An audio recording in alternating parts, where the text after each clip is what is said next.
Hi everyone, Pip here, and in this little video I want to talk to you about CV writing. I'm going to explain briefly what a CV is, so don't worry if you don't know what it is, but also give you some tips and hints on how to write a really effective CV that will hopefully give you a stronger foundation when applying for a job. Now it might be that you're applying for a full-time job because you're finishing full-time education, but equally it could also be when you're applying for part-time work whilst you complete your education. So first of all, what is a CV? Now, a CV is actually short for curriculum vitae, and in America we often call it a resume. But basically, it's a document that will help people to understand what you're all about and what skills and knowledge you can bring to their corporation. We're also going to be looking at why we need one. Are there any rules on how to write one, and what information you should include on your CV? So, like I say, a CV is short for curriculum vitae or resume, and it is a document that you can hand out to prospective employers as a way of them having a snapshot to be able to see what you are like and what you could potentially be like as an employee or worker. So it's a formal document. It's not something that needs to be scribbled on a piece of paper like a note.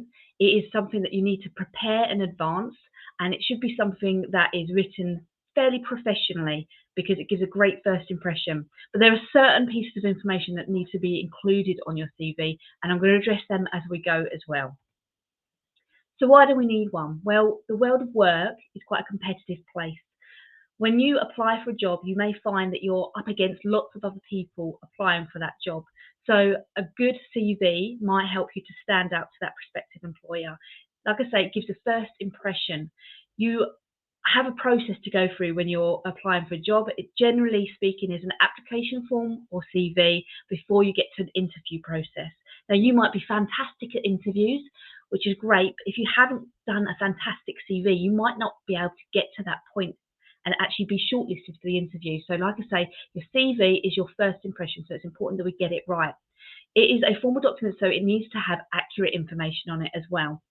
So you can't make up your qualifications or your skills, because eventually that will catch up with you. If you did get a job based on information you've given that's false, not only could you get in a lot of trouble for committing fraud in a way, you could also just come unstuck because you can't cope with the work and the tasks that it is asking you to commit to.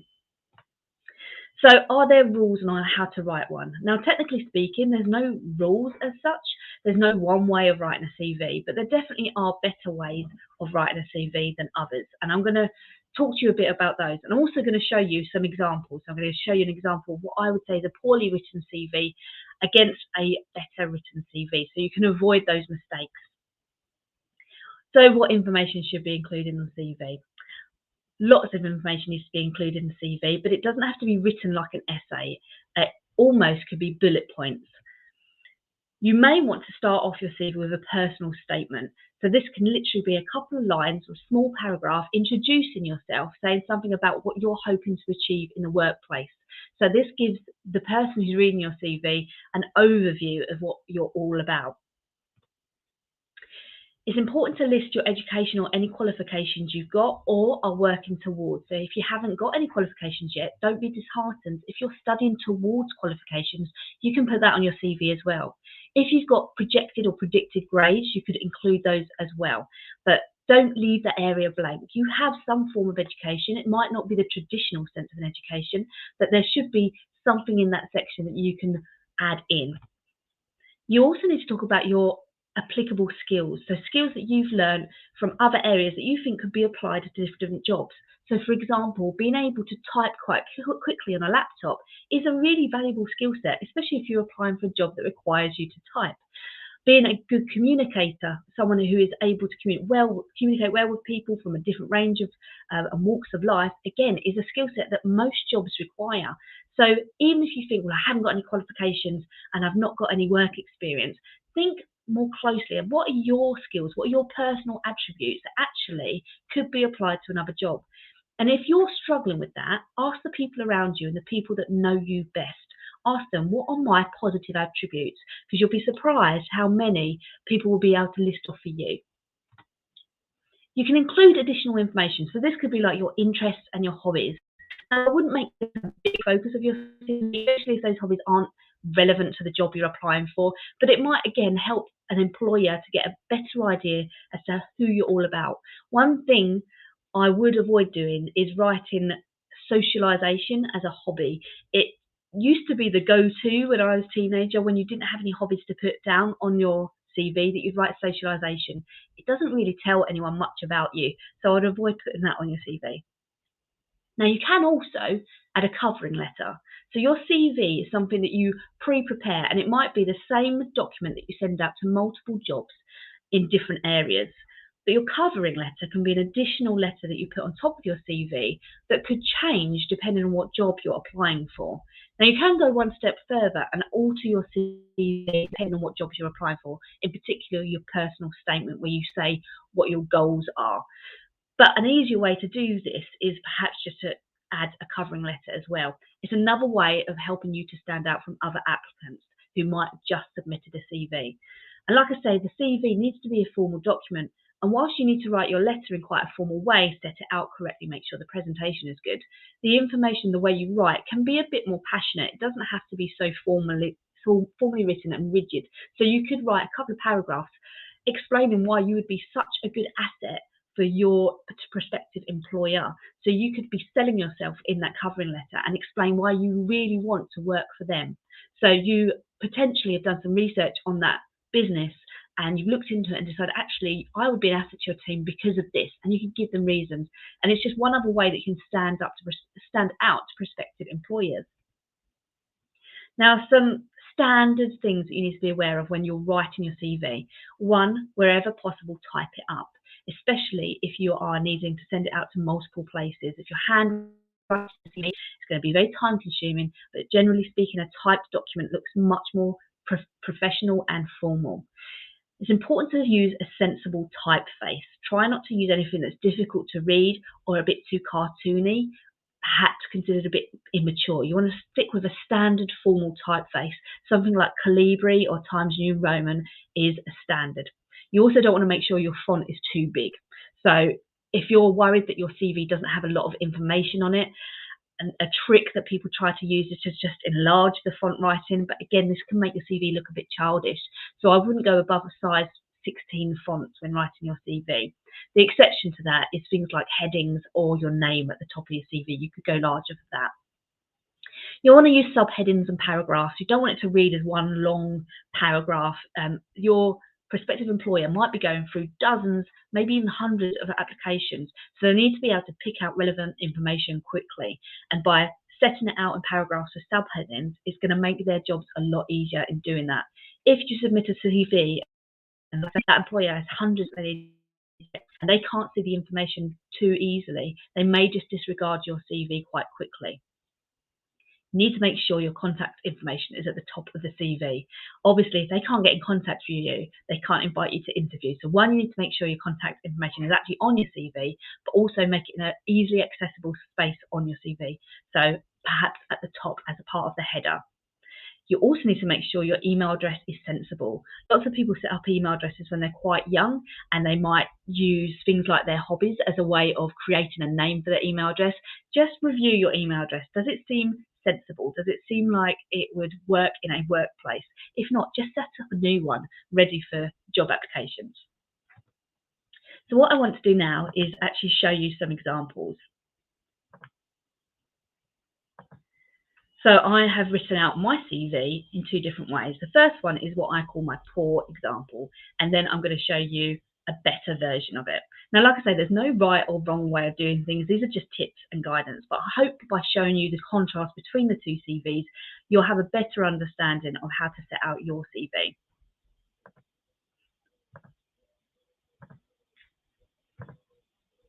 So let's start by looking at the bad CV. So straight away, as I said earlier, you need to make sure your name and contact details are at the top of the page. And as you can see here, I have set them out bigger than the rest of my font. However, what's the issue here? Well, for a start, I haven't got my full name.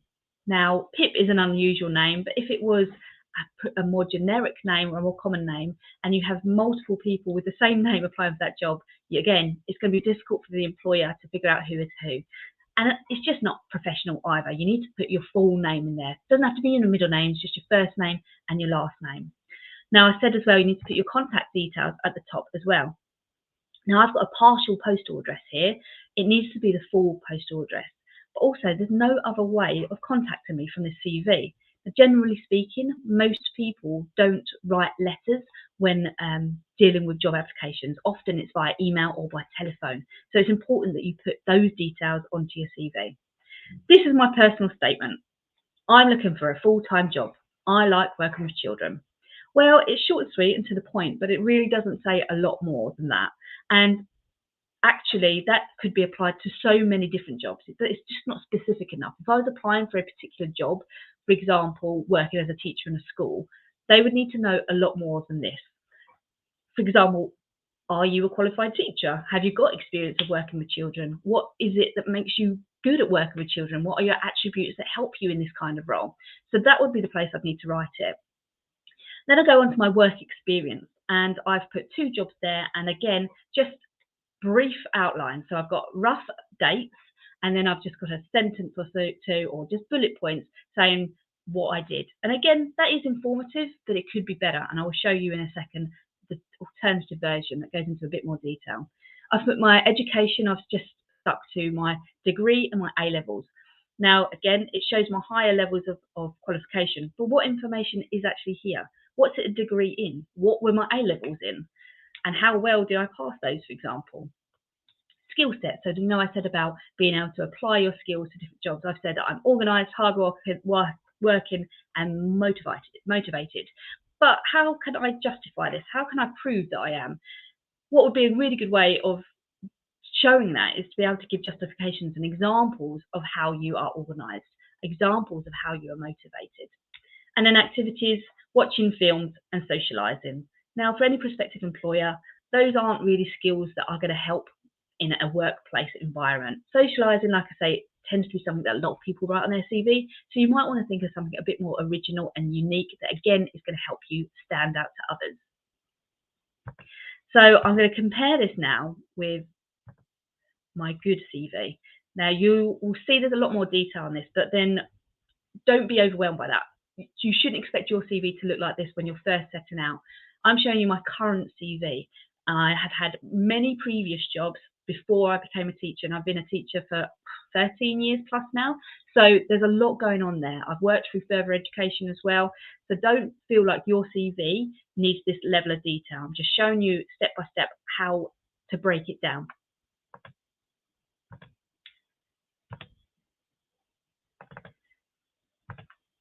So here we are. So straight away, I've got my full name. For those of you who didn't know, Pip is my nickname and Victoria is my formal name.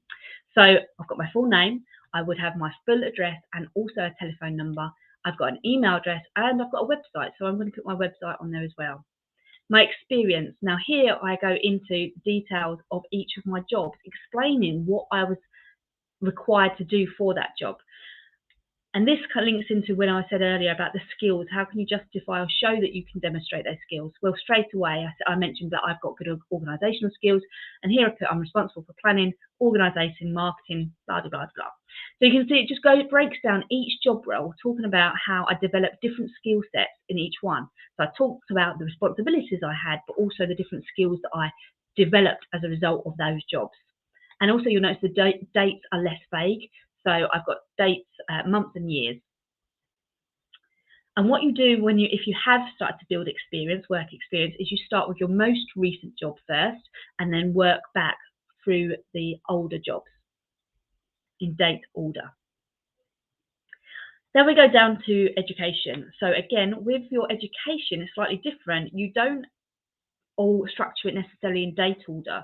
You would structure your qualifications in the highest level first and work your way down from there. So my highest level of qualification was a degree, and here you can see what I actually got a degree in and where it's my level 3 qualifications, which I then put into date order because I've got several of those. So I start with the most recent and then go to the older ones, and then it's my A levels and then AS level and GCSEs. Of course, it makes me feel old now looking at those dates.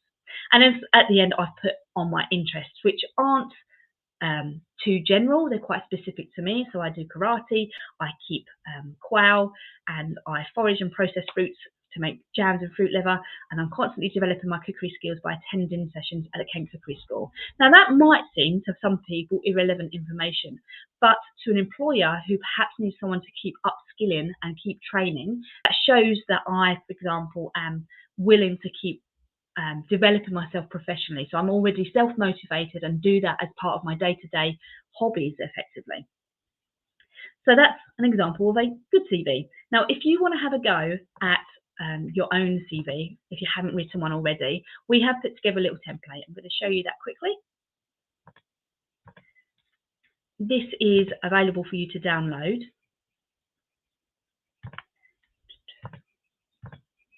And what I've done is shown you a completed version. So again, you can see the name in bold at the top, contact information, and it's got some sections for you to fill in. So this is an example for you to refer back to. If you scroll down, you'll find that there's a fillable one for you to complete as well. So do give it a go. If you get stuck with anything, please get in touch. I'm only too happy to help with things like this. I think it's a really vital life skill for young people to learn, and it will help you with your next steps. If you've enjoyed watching this and got something from it, don't forget that we're also going to be covering interview techniques.